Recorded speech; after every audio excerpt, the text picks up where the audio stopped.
years of confinement in a maximum security prison to being here before the representatives of 46 nations and 700 million people is a profound and a surreal shift.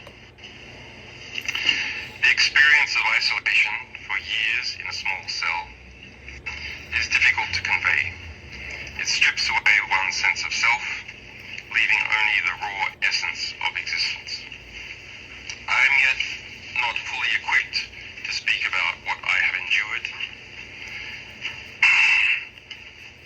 the relentless struggle to stay alive, both physically and mentally, nor can I speak yet about the deaths by hanging, murder, and medical neglect of my fellow prisoners.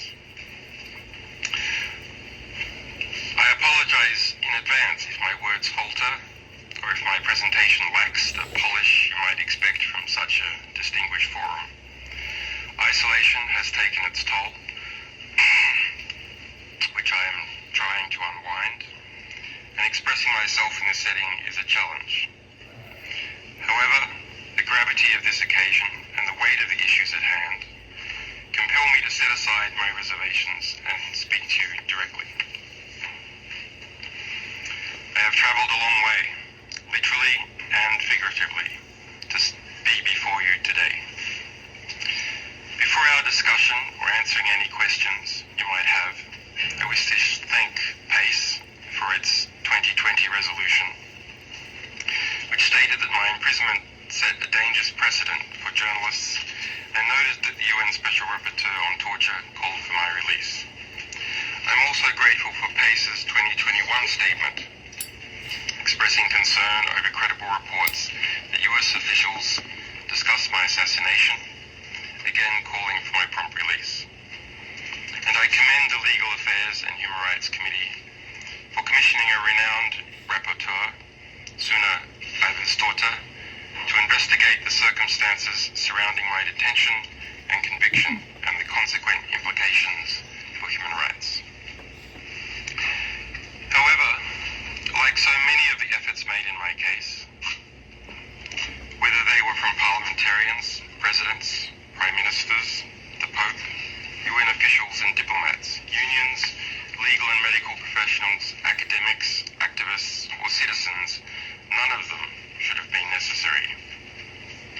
None of the statements, resolutions, reports, films, articles, events, fundraisers, protests and letters over the last 14 years should have been necessary.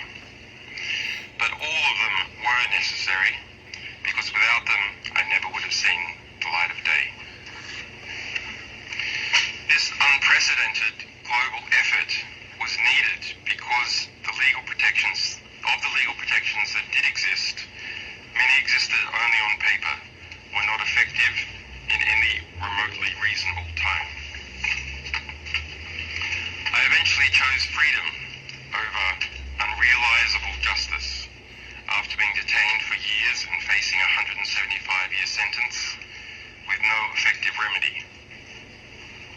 Justice, for me, is now precluded as the US government insisted in writing into its plea agreement that I cannot file a case at the European Court of Human Rights or even a Freedom of Information Act request over what it did to me as a result of its extradition request. I want to be totally clear. I am not free today because the system worked. I am free today after years of incarceration because I pled guilty to journalism.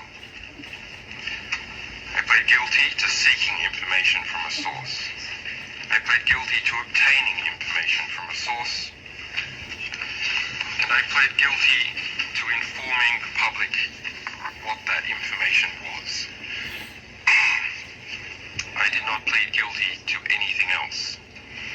I hope my testimony today can serve to highlight the weaknesses of the existing safeguards and to help those whose cases are less visible but who are equally vulnerable.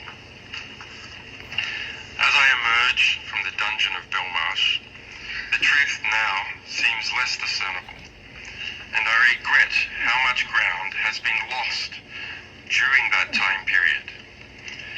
how expressing the truth has been undermined, attacked, weakened, and diminished. I see more impunity, more secrecy, more retaliation for telling the truth, and more self-censorship. It is hard not to draw a line from the US government's prosecution of me. It's crossing the Rubicon by internationally criminalizing journalism to the chill climate for freedom of expression that exists now.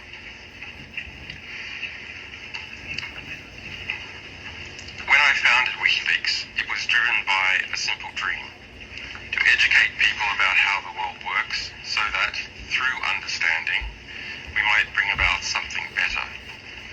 Having a map of where we are lets us understand where we might go. Knowledge empowers us to hold power to account and to demand justice where there is none. We obtained and published truth about tens of thousands of hidden casualties of war and other unseen horrors, about programs of assassination, rendition, torture, and mass surveillance. We revealed not just when and where these things happened, but frequently the policies, the agreements, and the structures behind them. When we published Collateral Murder, the infamous gun camera footage of a US Apache helicopter crew eagerly blowing to pieces Iraqi journalists and their rescuers, the visual reality of modern warfare shocked the world.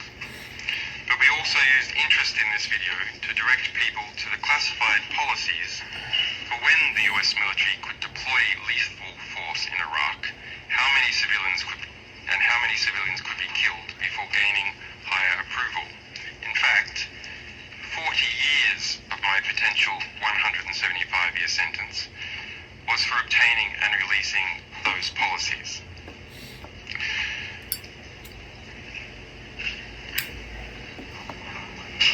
The practical political vision I was left with after being immersed in the world's dirty wars and secret operations is simple. Let us stop gagging, torturing, and killing each other for a change. Get these fundamentals right, and other political, economic, and scientific processes will have space to take care of the rest.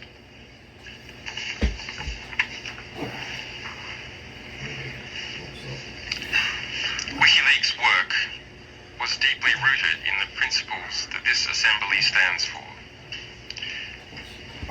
Our journalism elevated freedom of information and the public's right to know. It found its natural operational home in Europe. I lived in Paris, and we had formal corporate registrations in France and in Iceland. Our journalistic and technical staff was spread throughout Europe. We published to the world from servers based in France and in Norway.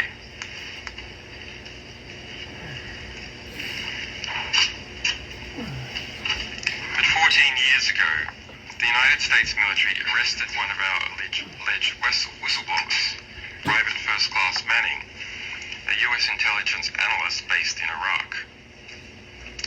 The US government concurrently launched an investigation against me and my colleagues.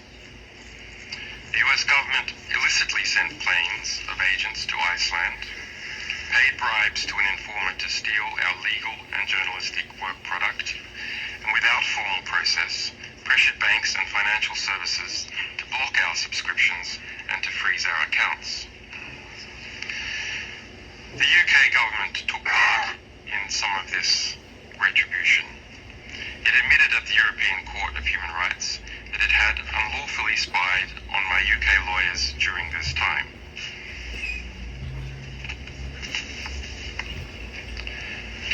Ultimately, this harassment was legally groundless.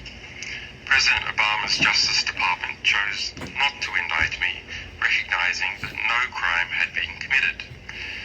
The United States had never before prosecuted a publisher for publishing or obtaining government information. To do so would require a radical and ominous reinterpretation of the US Constitution. January 2017, Obama also commuted the sentence of Manning, who had been convicted of being one of my sources. However, in February 2017, the landscape changed dramatically. President Trump had been elected. He appointed two wolves in MAGA hats, Mike Pompeo, a Kansas congressman and former arms industry executive, as CIA director, and William Barr, a former CIA officer, as U.S. Attorney General. By March 2017, WikiLeaks had exposed the CIA's infiltration of French political parties, its spying on French and German leaders, its spying on the European Central Bank, European Economics Ministries, and its standing orders to spy on French industry as a whole. It revealed the CIA's vast production of malware and viruses, its subversion of supply chains, its subversion of antivirus software, cars, smart TVs, and iPhones. CIA Director Pompeo launched a campaign of retribution. It is now a matter of public record that under Pompeo's explicit direction, the CIA drew up plans to kidnap and to assassinate me within the Ecuadorian embassy in London, and authorized going after my European colleagues, subjecting us to theft, hacking attacks, and the planting of false information. My wife and my infant son were also targeted. A CIA asset was permanently assigned to track my wife, and instructions were given to obtain DNA from my 6-month-old son's nappy. This is the testimony of more than 30 current and former US intelligence officials speaking to the US press, which has been additionally corroborated by records seized in a prosecution brought against some of the CIA agents involved. The CIA's targeting of myself, my family, and my associates through aggressive extrajudicial and extraterritorial means provides a rare insight into how powerful intelligence organizations engage in transnational repression. Such repressions are not unique. What is unique is that we know so much about this one due to numerous whistleblowers and to judicial investigations in Spain.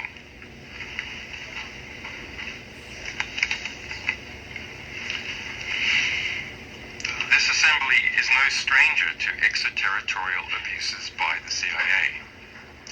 PACE's groundbreaking report on CIA renditions in Europe exposed how the CIA operated secret detention centers and conducted unlawful renditions on European soil, violating human rights and international law. In February this year, the alleged source of some of our CIA revelations, former CIA officer Joshua Schulte, was sentenced to 40 years in prison under conditions of extreme isolation. His windows are blacked out, and a white noise machine plays 24 hours a day over his door so that he cannot even shout through it. These conditions are more severe than those found in Guantanamo Bay.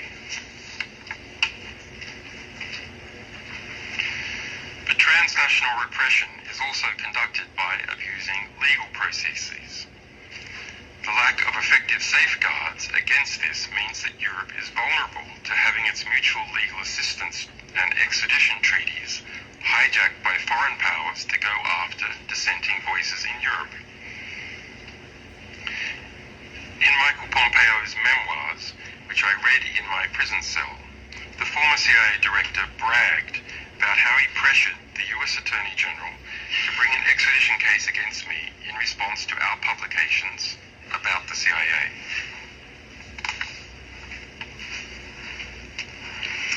Indeed, acceding to Pompeo's requests, the US Attorney General reopened the investigation against me that Obama had closed and rearrested Manning, this time as a witness. Manning was held in a prison for over a year, fined $1,000 a day in a formal attempt to coerce her into providing secret testimony against me. She ended up attempting to take her own life.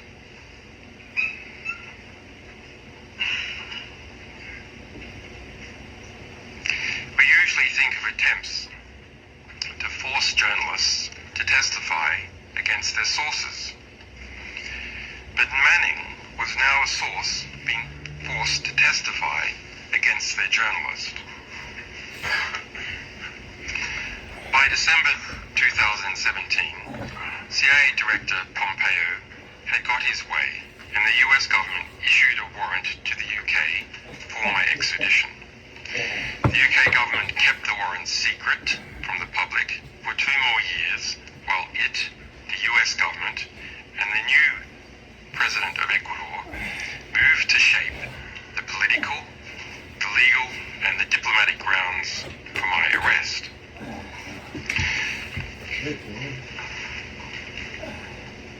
When powerful nations feel entitled to target individuals beyond their borders, those individuals do not stand a chance unless there are strong safeguards in place and a state willing to enforce them. Without this, no individual has a hope of defending themselves against the vast resources that a state aggressor can deploy.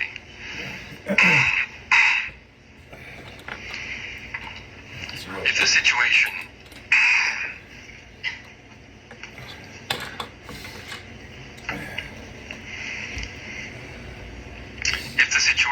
were not already bad enough in my case, the US government asserted a dangerous new global legal position.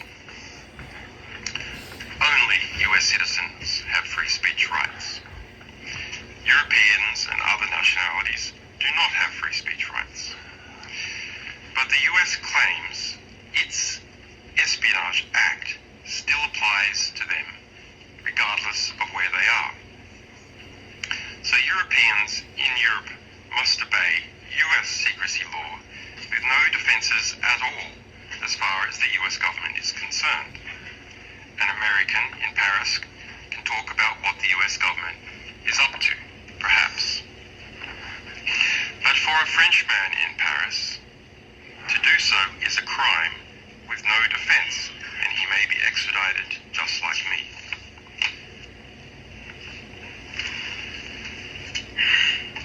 Now that one foreign government has formally asserted that Europeans have no free speech rights, a dangerous precedent has been set. Other powerful states will inevitably follow suit. The war in Ukraine has already seen the criminalization of journalists in Russia. But based on the precedent set in my extradition, there is nothing to stop Russia, or indeed any other state, from targeting European journalists, publishers, or even social media users by claiming that their domestic secrecy laws have been violated.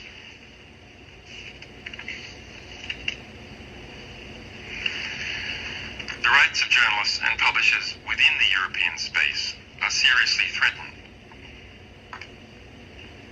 Transnational repression cannot become the norm here.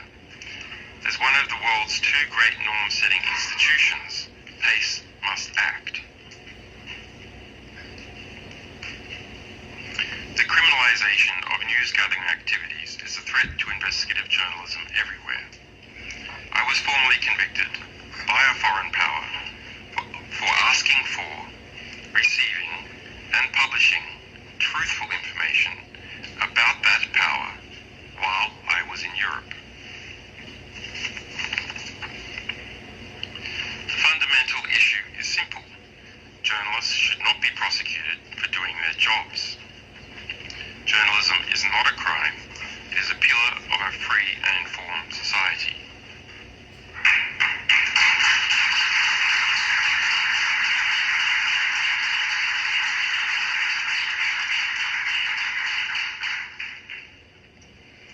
Mr. Chairman, distinguished delegates, if Europe is to have a future where the freedom to speak and the freedom to publish the truth are not privileges enjoyed is guaranteed to all, then it must act so that what has happened in my case never happens to anyone else.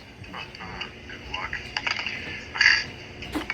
I wish to express my deepest gratitude to this assembly, to the Conservatives, Social Democrats, Liberals, Leftists, Greens and Independents who have supported me throughout this ordeal, and to the countless individuals who have advocated tirelessly for my release. It is heartening to know that in a world often divided by ideology and interests, there remains a shared commitment to the protection of essential human liberties.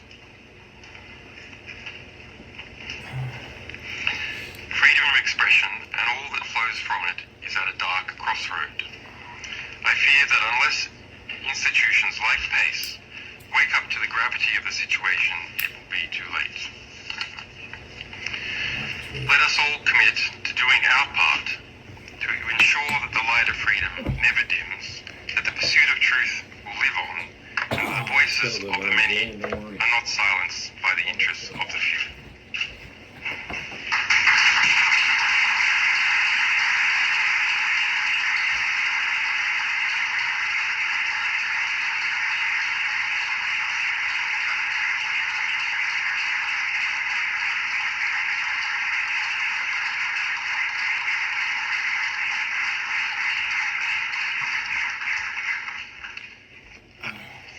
Thank you, Mr. Assange, for that contribution to our proceedings. I will now open the floor to members of the committee. I would remind everyone that questions can only be raised by members of the Committee of Legal Affairs and Human Rights. As I indicated before we began, I will allow one question from each member and give the floor back to Mr. Assange to reply to each of the questions.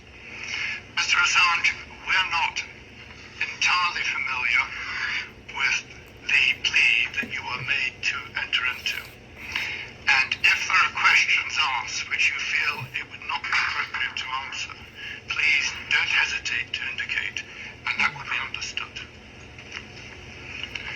Could I call upon Ms. Mayer to ask a question? Thank you. Yeah, thank you very much for being with us, for sharing your testimony. As far as I understood, neither UK courts nor the European Court of Human Rights got any final decision in your case. On the one hand, I would like very personally to know how this feels for you, and on the other case, I would like to know whether you have any suggestions systematically, legally, how cases like yours could really be settled in a legal system that works correctly and properly.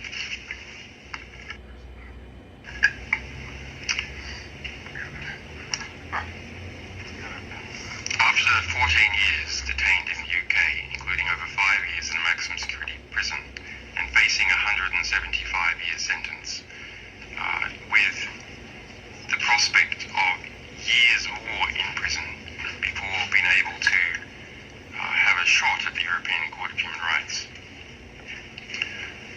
I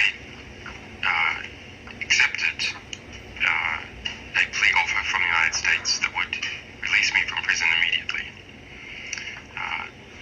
The United States insisted that I not be allowed to take a case in relation to what had happened to me in relation to its extradition proceedings, nor that I could even file the Freedom of Information Act request on the US government to see what was done. There will never be a hearing into what has happened. And that's why it's so important that PACE acts. The uncertainty within Europe as to the defences that can be used by journalists here to protect themselves from transnational repression and extradition. If left in its current state will inevitably be abused by other states. So norm-setting institutions like PACE must move to make the situation clear that what happened to me cannot happen again. Thank you. Ms. Navika. Mr. Assange, it is great to have you today at the committee meeting. In fact, I don't want to ask about the past more or less, but the past is still the current. Yeah, it's not finished yet, of course. But I wanted to ask you whether you believe that our proceedings here in the Council of Europe, in case and hopefully the report prepared by Suna Evasdottir is going to be accepted at the plenary session, that will reverse the negative impact that your case had on the position of whistleblowers and the right to expression globally, that really you hope for that in case the report is going to be accepted and your visit here to Parliament will in a way have this positive aspect and will improve the situation in this regard of the rights of journalists and so on. But but also I would like to add how you visualize your life now after your case. I'm not asking very much about your private plans, but in general, what do you think, what you are planning to do, basically? Thank you. Well, I think that I'm here because I believe it is an essential first step for PACE to act, to get the ball rolling, to address the problems of transnational repression, and also to make it clear that national security journalism is possible within European borders. As for my readaptation to a big wide world outside of house arrest, an embassy siege, and maximum security prison, it sure takes some adjustment. It's not simply the spooky sound of electric cars. They are very spooky. But it is also the change in the society. Where we once produced where we once released important war crimes videos that stirred public debate. Now, every day, there are live streamed horrors from the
issue. How well, in your experience, does political asylum really work in today's world?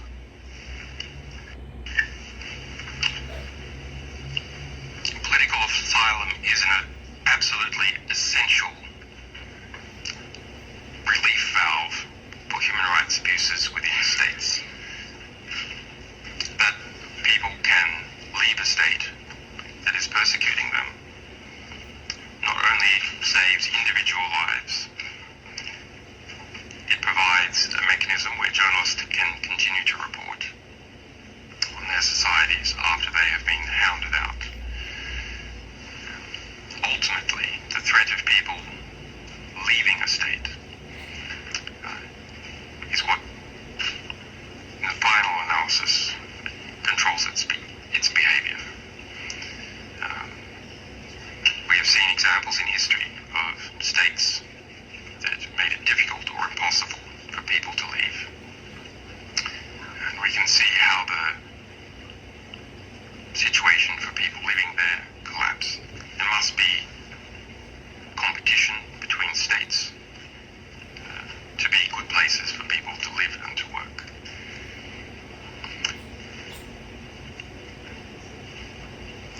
The assault on asylum through means of transnational repression is another matter. In my case, it was difficult to find a state that would give asylum that I was able to get to. There is a big gap in the asylum system for people who are not fleeing their own state, but fleeing an ally of that state, or any third state. That was my case. Asylum law does not easily cover the case where, say, an Australian is fleeing persecution by the United States.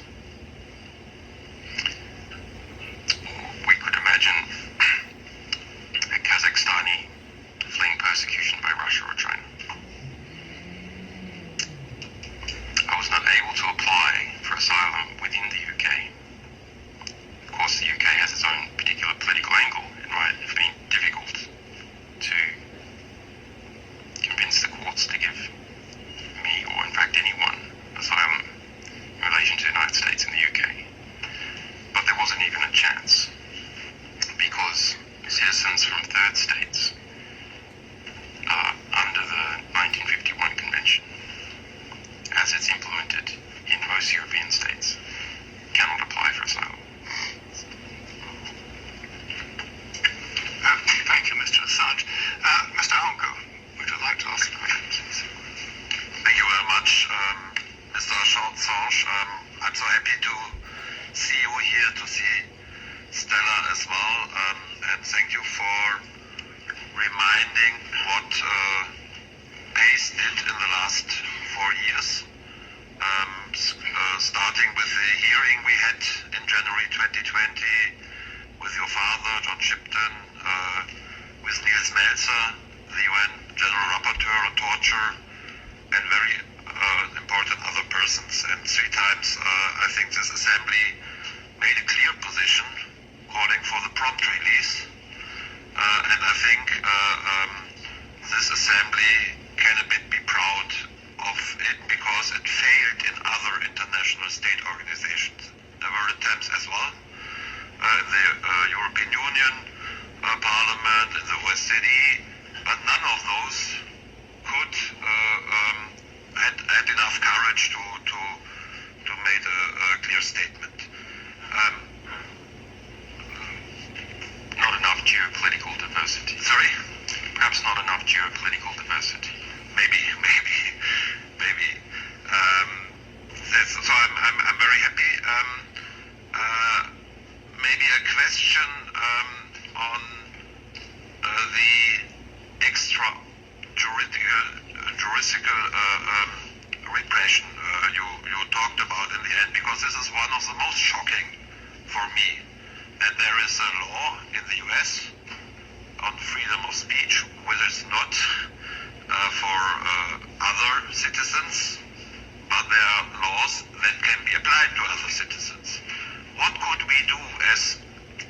General Assembly or as Council of Europe, European states to counter this? Thank you, Mr. Hunke. Mr. Assange.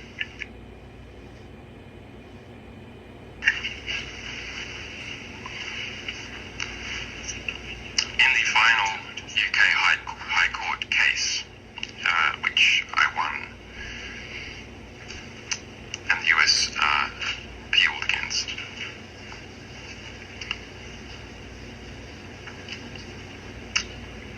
I won under the basis of nationality discrimination. That is, in the UK Extradition Act, you're not meant to discriminate at trial or during a penalty phase against someone on the basis of their nationality.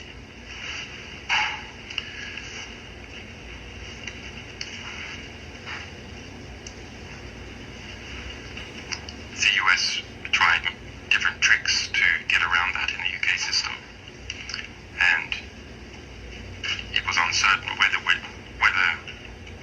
I or the United States would ultimately prevail.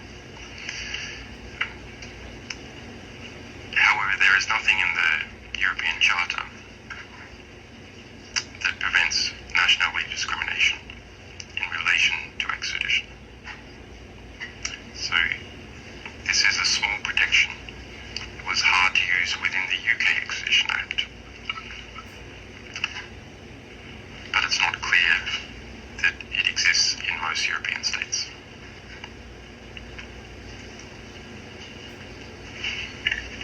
Thank you. Ms. Mikkonen. Thank you, Mr. Chair, and thank you, Mr. Assange, that you are here. BASE has done work on transnational repression where states go after someone in another state. In this case, in your case, there are these very troubling allegations about the CIA monitoring and even considering assassination. Can you comment more on those? And how do you yourself see your status? Were you a political prisoner?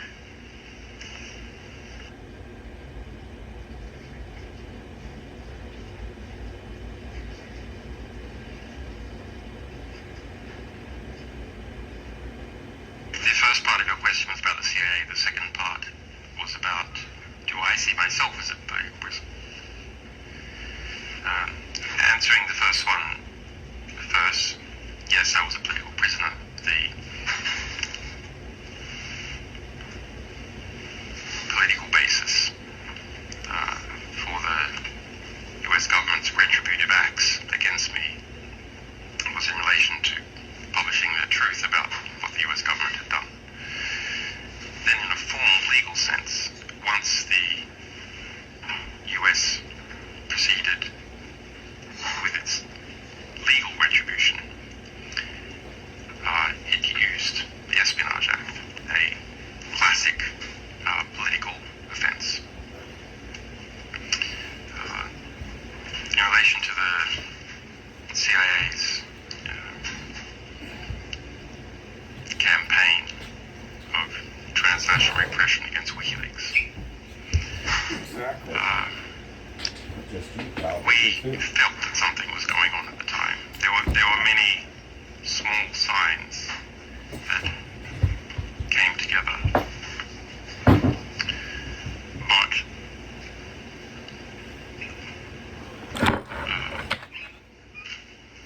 having an ominous feeling and some subtly put tips from a whistleblower in one of the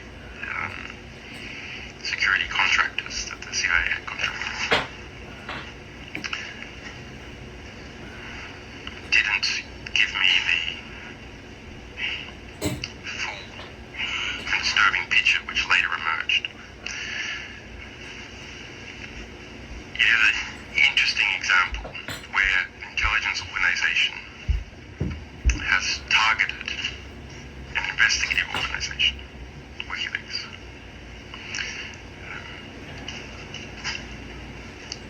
As a result of our investigations, a criminal case in Spain, and in particular work done by US journalists, which under the precedent that has been established in my case might well now be themselves criminal. Detailed information about the actions that the CIA took came out. Those details involved the testimony of more than 30 current or former US intelligence officials.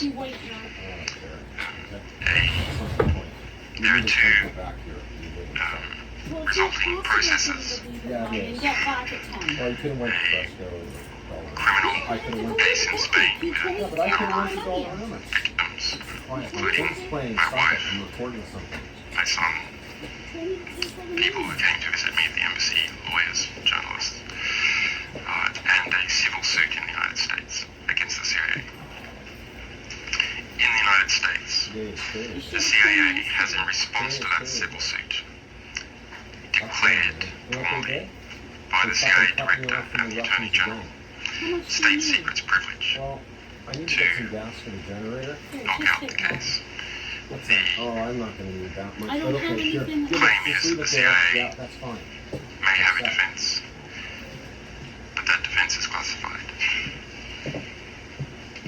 And so that the civil case cannot go forward. So it's complete impunity within the US system. Really? Julian. Thank you. Mr. Rakan, could I invite you to ask a question? Mr. Assange, if you could go back in time, would you do everything the same? And if not, what would you do differently? I'm not asking just in terms of personal cost that you suffered, but also in terms of effectiveness or impact of what you tried to do. Thank you. This is a very deep question about free will. Why do people do things when they do them? Looking back, we were often constrained by our resources, number of staff, but secrecy that was necessary to protect our sources.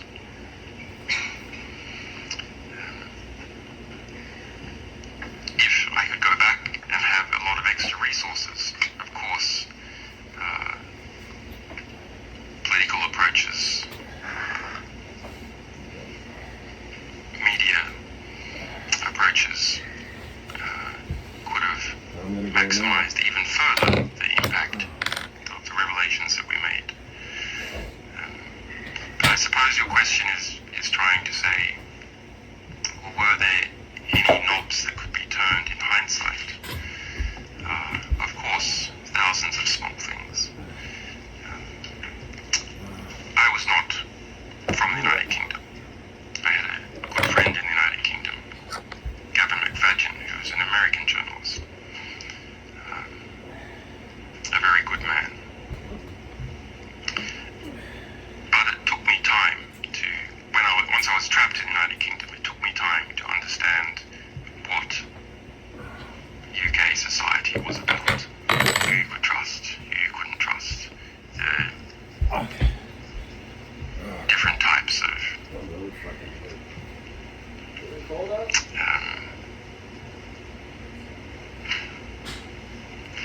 maneuvers that are made in that society.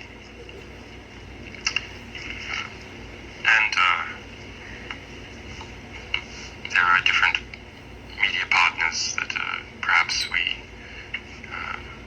could have chosen differently. Hey, Jennifer? Is it cold up? Thank you. Mr. Chope, Okay. could I invite you to...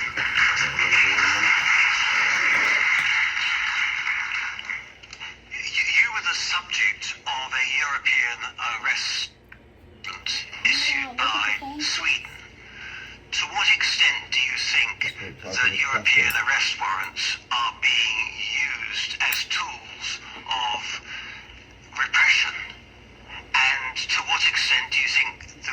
be changed so that they can no longer be used for that purpose? The European arrest warrant system was introduced post-September 11 with the political rationale that it would be used for the fast transfer of Muslim terrorists between European states. The first European arrest warrant that was issued by Sweden for a drunk driver. We must understand that when we pick a disfavored group, Muslims at that time, and say, well, this repressive legislation, it's only going to be for them. Inevitably, bureaucrats, elements of the security state, will seize upon those measures and apply them more broadly. Injustice to one person spreads soon enough to most people.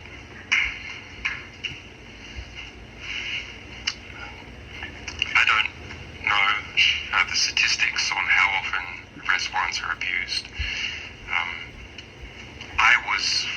There was an attempt to extradite me without any charge from the United Kingdom by Sweden. The UK government subsequently changed the law to prevent extradition without charge. But in its amendment to the extradition legislation, it included... Anyways, this is Daniel Fitzgerald. I started the video of Julian Assange's opening statement to PACE. I hope you people in security who have privatized all my videos on YouTube, Julian Assange is a witness to the same policies applied against him by U.S. illegal, criminalized CIA, Nazified CIA. What he has testified to PACE, shockingly to my wife and I, presents a situation for us where the U.S., Canada, and NATO states applied those CIA policies applied against Julian, against my wife and I. And Julian serves as a witness to my wife and I, forced into exile here in Canada, with what he referred to as international connections that the government of Canada used, and its political parties in the House of Commons, and connections to other countries and other states that are allied to Canada, and even some that are not, to assassinate my wife and I's characters throughout the European NATO states, as well as, to some smaller extent, the International Criminal Court in The Hague. I think Julian put a name on it: transnational apprehension. Okay. Julian also pointed out the use of fictitious accusations. He pointed out arrest warrants where no crime has been committed. He indicated that the UK was willing to extradite him to Sweden, where there was no warrant for his arrest. Okay. So Julian opened up a vortex to NATO states, including European allies, especially the UK, the US, and Canada, where they all share in a combined illegal FISA CIA organization that is run by neo-Nazi extraterrestrial colonials, and they're now human recruits. Prior to the extraterrestrials, these institutions became criminalized by these governments allowing organized criminals to become employed in these security agencies and group together and build an illegal criminal empire within the status of the security institutions, along with their respective governments and politicians. Note that Julian had mentioned that they had seized his bank accounts. we must go back to the freedom protesters here in Canada. I reflect the audience back to when Prime Minister Justin Trudeau and his security seized the bank accounts of organizers of the freedom protesters here. So what, and also Julian had mentioned the hacking in particular by the CIA and the US government of iPhones.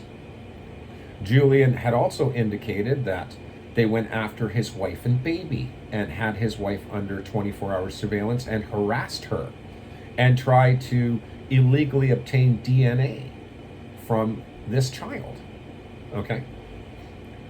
So overall, Julian's statement, opening statement to PACE and reporters and so on, shocked my wife and I because everything that he had said, the tools used against him illegally, are the same tools being applied to myself and my wife by Canada's national security in conjunction with transnational corruption politically and in security, where like one of the things that my wife and I had noticed is that we had reported our criminal case against the Canadian government, its security and judicial. We had reported our case to Germany briefly, France, Finland.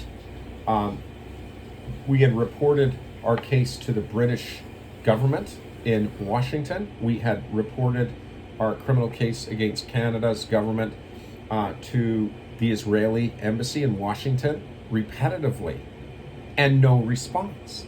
Okay, the only country that, the only government of the only country that really accepted anything we had to say, or were at least willing to have a look, but yet still remain silenced, is the Russians.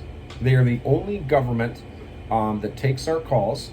They are the only government that that I can call overseas in Moscow and talk directly with their foreign affairs ministry. They are the only government, the only window that has been even partially opened for my wife and I. I called the Russian embassy this morning here in Ottawa. I've been calling them once or twice a week, and I after 5 or so minutes of indicating to them various aspects of what's going on internationally, as far as war climate and the people behind the atrocities and the creation of global war, and as well as reflecting to them this morning in a telephone call suggesting that some Russian high-profile figures, perhaps President Vladimir Putin, I'm sure of it, Xi Jinping of China, more than likely these men listened to Julian Assange's opening statement. And his statement should help my wife and I here in Ottawa. His opening statement and the things he stated should certainly open up the eyes of Russia in particular and China secondary of the fact that our case and the acts against us, my wife and I here in Canada, are clone policies of the CIA that are illegal, okay? So I thank very kindly Julian Assange for what he had stated. He had mentioned something in his statement about he recognizes that there are those out there like him who are unfortunate and cannot get their truths into the media and to the attention of the UN and member states of the Security Council. Ours is one of those. I couldn't help but feel that maybe Julian was thinking of my wife and I at some point. I'm sure that he's heard about us in the grapevine. I do know that years ago when he was in exile in the Ecuadorian consulate, I did call that consulate in London, and I asked them if I could speak with Julian, that my wife and I gave them my name. I asked them if they could give a message to Julian telling him my name, my wife's name, and how we are living the same experiences that what he has gone through regarding our truth that we wish to tell to the international media about the true nature of Canada's governments, the Liberals and the Conservatives throughout Canada, both provincially and federally, both running provinces as well as the federal government on Parliament Hill, and how they, with security and the judicial, have done nothing but attack my wife and I. Julian also mentioned that basically that these illegal criminal security agencies were recruiting people to spy on him. He also indicated basically they were hacking his software, hacking his laptops. He had indicated they had stolen his material. The only way they could steal his material, by the way, folks, is via hacking his laptops. I indicated to both Russia and China on a number of occasions that my wife and I's 12 laptops since 2009, since the Nazi extraterrestrial balls tried to gas me at the East Detention Center in Toronto, playing German polka music through the vent of my cell, where they were doing this with a barbecue above the roof, and then trying to poison my food at breakfast and then at lunch to murder me in this detention center. This is a very pointed, truthful allegation against the federal government of Canada, the Liberals, Conservatives, their security apparatus, provincially and federally, and their judicial. Okay? And also Canada's repression and suppression of Canadians' rights to bring these stories forward to Canadian news media, because the federal government, the Liberals and Conservatives, control the media. I'm very, very concerned about the Canadian politician named Pierre Poilievre. He's a very evil man. He is more dangerous than Trudeau, quite frankly. Okay, he is way more dangerous. The Trudeau regime, although they are guilty as well, in all my phone calls to Trudeau's office on Parliament Hill at 992-4211, my anger spats, calling them, assholes and dog shit. And I did use those words calling him, I don't deny that. Wishing them practically dead by God himself, or retribution and justice by Russia and China against the US, Canada, and their Nazi human rights violating security and judicial, okay? But throughout the years, Justin Trudeau never hurt my wife and I. He never acted against us. He, as far as I know, he never did anything. He never sent security to my door to threaten me for my ignorant phone calls at times out of anger, but my anger is justified. And whatever language I use to accuse these people of being dog shit or dog feces, murders and killers, I state that my reactions and anger is well justified. This is probably one of the reasons why I have not been criminally threatened by security, because what I have stated is justified, folks. They tried to murder me. They tried to murder my wife's security. They tried to murder our child in the hospital using a social worker, okay? Twice she took a shot at our newborn. These are very serious matters. And I'm hopeful that, my phone call to the Russian embassy this morning and presenting Julian's statements to PACE will make a difference. I'm hoping that Russia can see what has happened to my wife and I, that it's the same characters. Why? Why are they doing this to us? Why? Because of the knowledge that I possess, which Julian did not possess. The knowledge that Edward Snowden did not possess. Okay? I possessed. I was the one that brought forward this neo-Nazi colonial extraterrestrial humanoid from outer space, and their ships cloaked over our cities. And these ships are big, and each one has 2,000 to 3,000 male crew members who are all pale white, tall, alien humanoid balls who are allergic to the sun. They cannot tolerate radiation from the sun. It literally causes them so much pain, they have to run underground. Okay? So I presented this material to Russia and China. They believed me.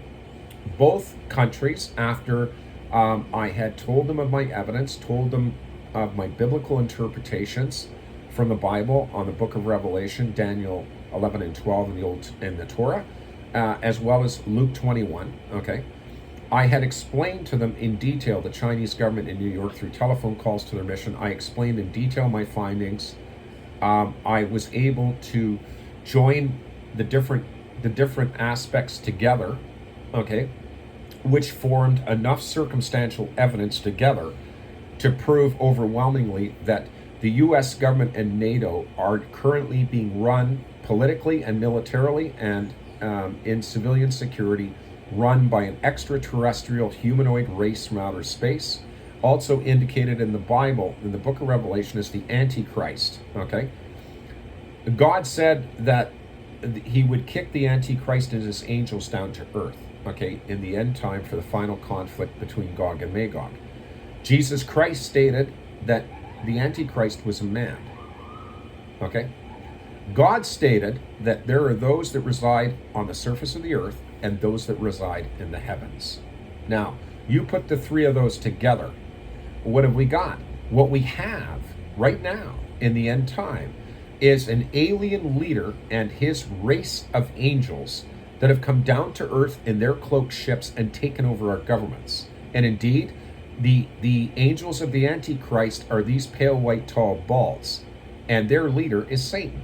And I have enough circumstantial evidence and research to prove it. And they are Nazified. I also have categorically been able to prove that Adolf Hitler, formerly of Germany, the Chancellor of Germany, was recruited by these alien extraterrestrial balls, and that they essentially joined the SS, the SA, the Gestapo, okay?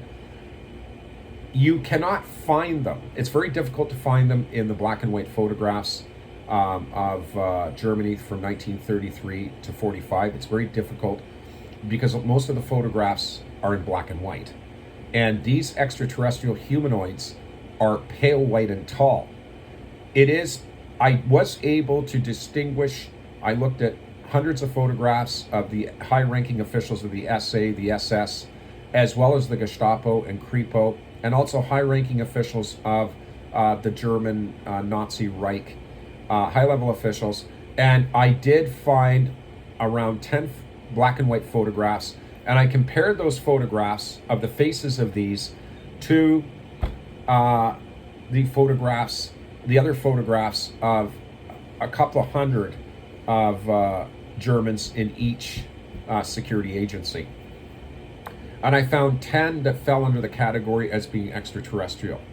Because all the photos are in black and white of the German Reich, the extraterrestrial humanoid balls who are pale chalk white and cannot tan fit perfectly into those photographs, because the photographs themselves, being in black and white, give them a lot of cover from being detected. Okay? Indeed, this same alien race provided Adolf Hitler and his scientists with the blueprints for the V1, V2 programs, the first cruise missile, the buzz bomb that was launched against the UK many times over again, and finally the Germany's newest fighter plane, the 262, mounted with jet engines that their scientists and engineers had created quite successfully. These blueprints came from this alien race. When Hitler lost the war, because like now, we can see that this alien Nazi extraterrestrial humanoid race, they are not showing themselves openly as in control of the US White House and NATO leadership and so on, and their leader. They are hiding again. But this time around, what has happened now, which is different than what happened with Hitler, is that this alien race has played a direct role in running our armed forces and civilian security, as well as recruiting our politicians into their fold more openly.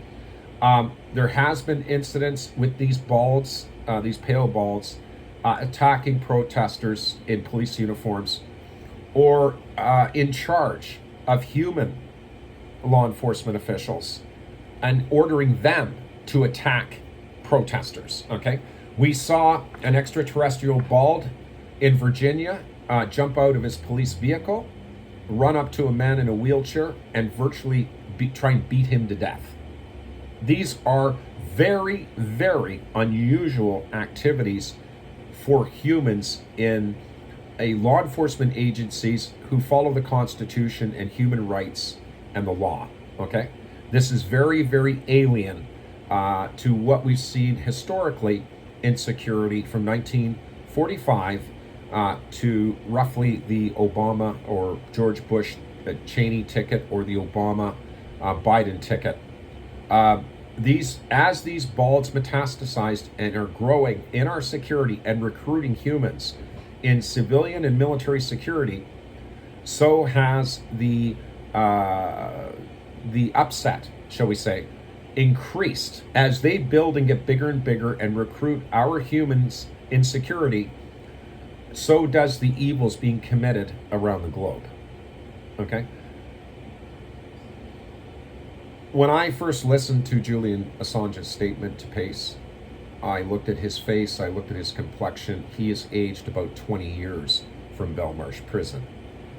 He had indicated torture, murder, not giving the inmates medical treatment. That was nice of him to indicate that.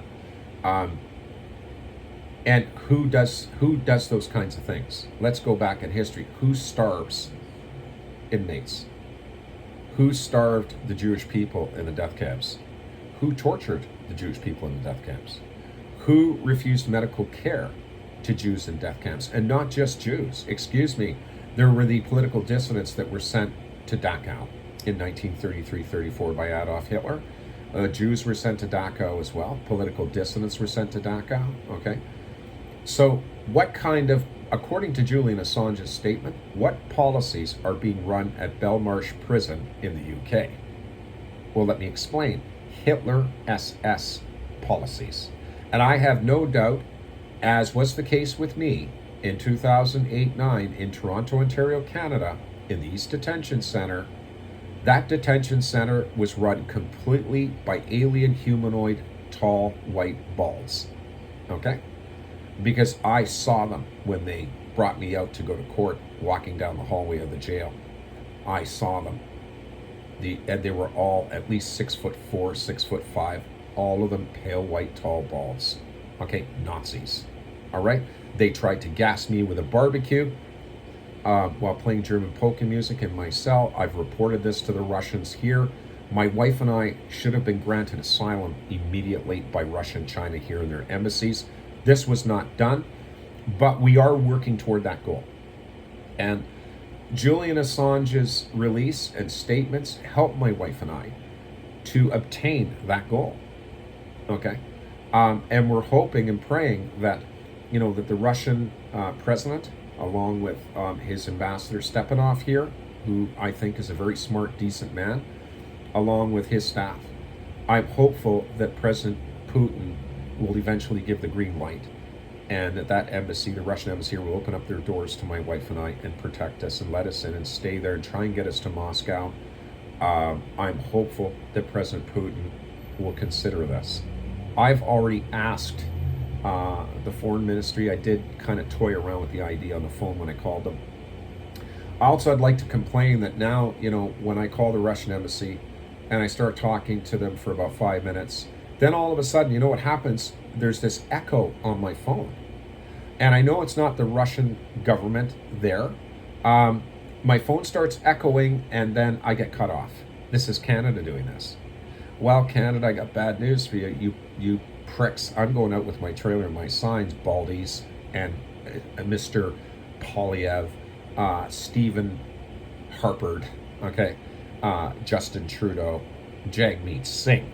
Okay, I'm going to nail all of us on my signs, and they're going to be very, very effective. The Canadian people have a right to know that we have an alien species, okay, that is not from this world, not from our country. An alien species secretly appointed by Justin Trudeau and his colleagues in the House of Commons, secret. It's a big secret. And allowing these alien humanoid Nazis from outer space to take over our security is a violation of Canada's laws. It's a violation of immigration. It's a violation and high treason to the Canadian people to allow extraterrestrial humanoids to turn our nation into a nightmare, to destroy our human rights, which is the Charter of Civil Rights, to come here and secretly be put in uniform by the government of Canada and their provincial underlings, and allow these scumbags and aliens that don't belong even on the planet to be promoted to the highest levels of rank in security, which is exactly what these people on Parliament Hill have done.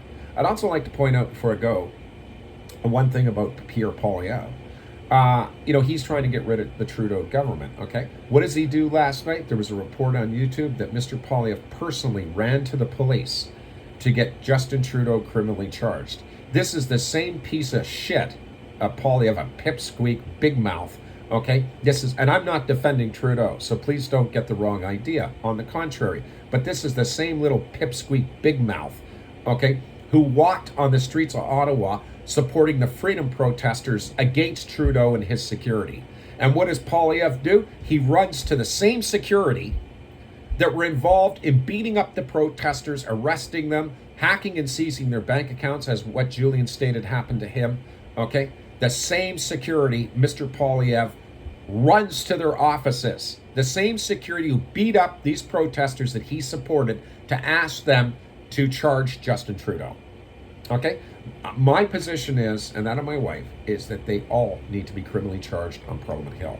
They all cut deals to seal up our case, my wife and I's case, and to allow these extraterrestrial Nazi balds and all of their recruits in security, in the judicial, to keep screwing my wife and I. They screwed me with their connections to the Welland Court in Ontario, Canada, pertaining to my mother's estate. That was intentional, and it was provocational. And they're trying to pull the same thing with my wife's lawsuit against the John Coutu drugstore, whom on January 13th, as we have seen so many bad luck against us on the 13th over the years, seized my wife and held her unlawfully, okay, after she had already shown her receipt for some things she bought in another drugstore that she had with her that same day. And she showed the receipt, and the cashier for this drugstore company said, okay, that's fine, Miss, go, you can go. She paid for the things in that store, and she went to leave after she showed her legitimate receipt, and she was seized by the employee on her way out. And when my wife refused to cooperate, stating, I showed you my receipt, I didn't steal anything, I want to go home. And then my wife resisted, and this African Crips and Blood cashier called his Crips and Blood security guard, who detained my wife and forced her to follow him to his security office. And the Elgin, Ottawa Superior Small Claims Court judge seems to have a problem owning up to the truth, billing my wife $100, telling her she has to pay John Coutu's lawyers $100 for having to appear on my wife's motion, after the lawyers for John Coutu told the judge directly, Your Honor, we don't want the $100 from Mrs. Fitzgerald. Okay? And then the judge turns around and tells my wife, well, Mrs. Fitzgerald, I'm going to reserve my decision. And she did that because if she'd have told my wife on the phone in front of the courtroom that she was going to force my wife to pay the lawyers the $100 anyway, I believe that litigants in that courtroom and other people would realize that the judge was prejudicial, which she is, and she targeted my wife personally. I must go. God bless and thank you. I'll post this video on YouTube ASAP.